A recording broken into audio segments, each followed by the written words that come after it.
If you want to be able to get up from the floor, the best exercise to do is to practice getting up from the floor. As we get older, we still have reasons to get down on the floor because we have grandkids and pets and chores and leaves on the ground and everything.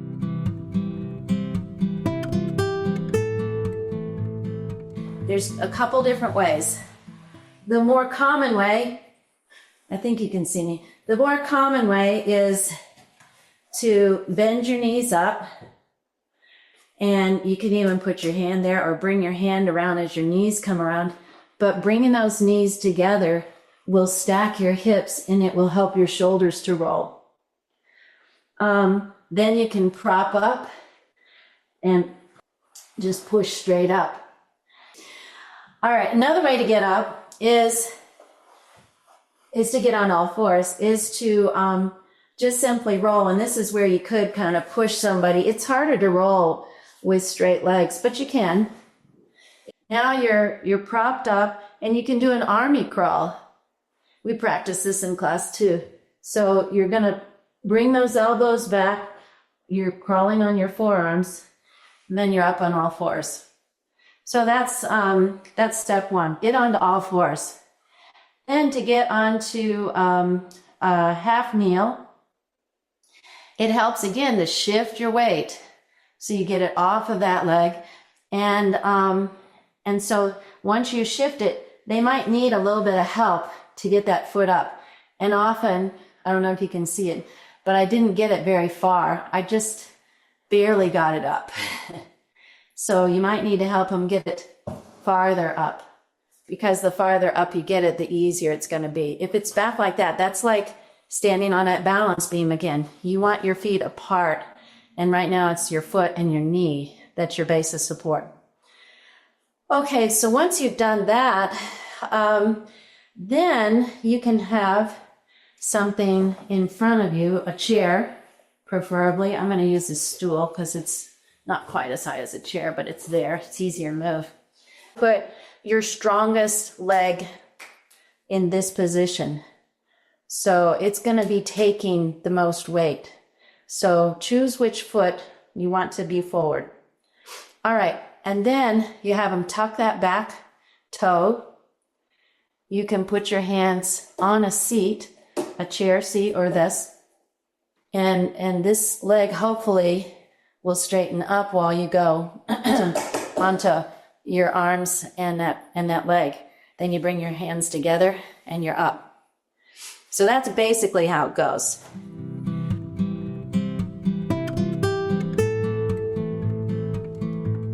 Let's assume that they fell on their side or even on their back.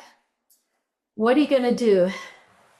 Number one, above all, make sure that the situation is safe for you to enter. If it's in a kitchen and they fell, the broken glass is on the floor, there's water or spaghetti sauce or whatever it is on the floor, that's not safe. So make sure that the situation is safe first for you to enter. If it's totally not safe and you can't make it safe, that's a 911 call. That's what they're there for. Okay, now let's say it is safe. You get there, what's the first thing you do? Check to see if they're okay. If they've hurt themselves in any way, if they might have fractured something, is there any sign of trauma? Again, if there is, that's probably going to be a 911 call. Okay, so let's just assume that you've come in, the situation is safe. Perhaps it's a little crowded. It's really congested. What do you do? Well, if you can have them crawl to another space. Crawling's not always easy, and I'll tell you why, because people don't shift their weight, and so you can't move a leg if you don't shift your weight. So one thing you might be able to do in all of this is to have some kind of a belt. This is a gait belt. You don't have to have a gait belt. You can just have a regular belt. but you put it around their waist, it cinches in pretty tight, and then you can control their weight shifts from side to side, and that really can help to help them shift their weights. I usually just grab up the gait belt plus their pants. They won't have pants on if they're in the shower, so in the shower it's a different thing. We can talk about that. But anyway, this can help to shift their weights and allow them to crawl, to get out into a better space. I like to, when I'm helping somebody, always have one of my hands on another railing on my side and one of my hands right here on their belt. And that way I can feel as soon as they start to lose, and I can give them a cue. I can give them a little shove in one way, or I can help them kind of shift their weights.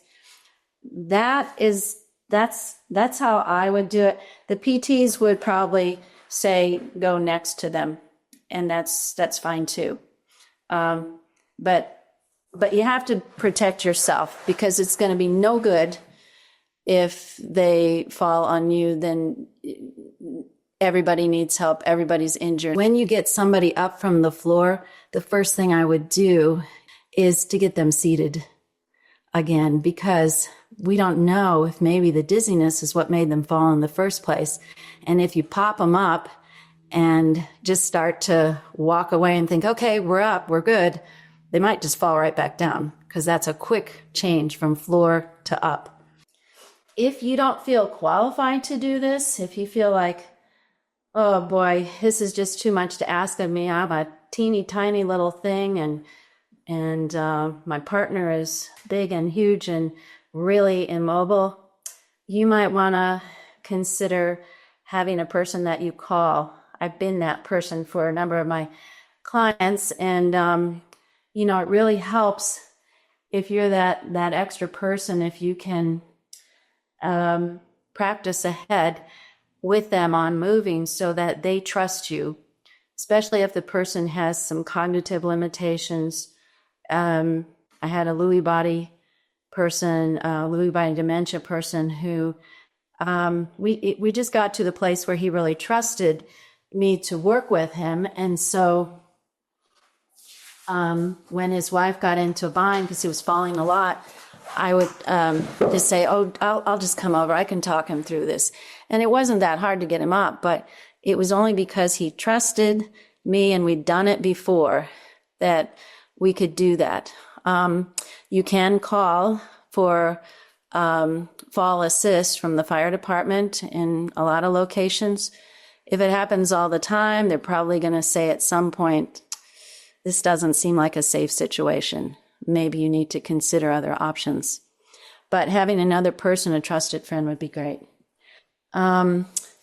If you fall at home, we've kind of talked about that, make sure it's safe for you and for them. Staying calm is really important. Limit the verbal directions, because with all the anxiety and the embarrassment of falling, the last thing a person needs is lots of bombardment of, here, do it this way, and here, no, here, try this.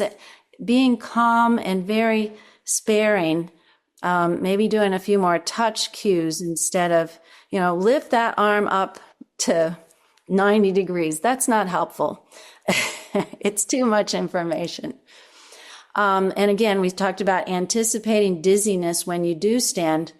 Oh, and I do want to show you one other little trick. So say you get him to here into the half heel and you think, I just can't get him all the way up. I just can't do that. But I do want to get him into sitting. What you can do is you can take a stool or something like that and just have him sit down on the stool. At least they're seated. And you can kind of take a break. Take as many breaks as you want to. You do not have to hurry. You can just make them comfortable and say, okay, take 5 minutes. Let's just relax. We're all okay. It's going to be fine. And then address it. But staying calm is super important and not rushing through it. Because this is for care partners, I would say, get some help to show you how to do things without hurting yourself. And I'll give you one last example. I had a woman who had Parkinson. She'd been at home for years, had no treatment, and her husband was just dealing with it. And he was a big guy and very capable. And for years, what he would do is every time she needed to get out of a chair, he would reach over, grab her by her arms, and pull her up. And that was the thing. And so I come in. What do I find? I find a woman who's got two worn out shoulders. She can't use them anymore. And a caregiver that has a bad back. And he can't lift her anymore. And none of that had to happen. Not for that reason. Now, things will happen, but that didn't have to happen.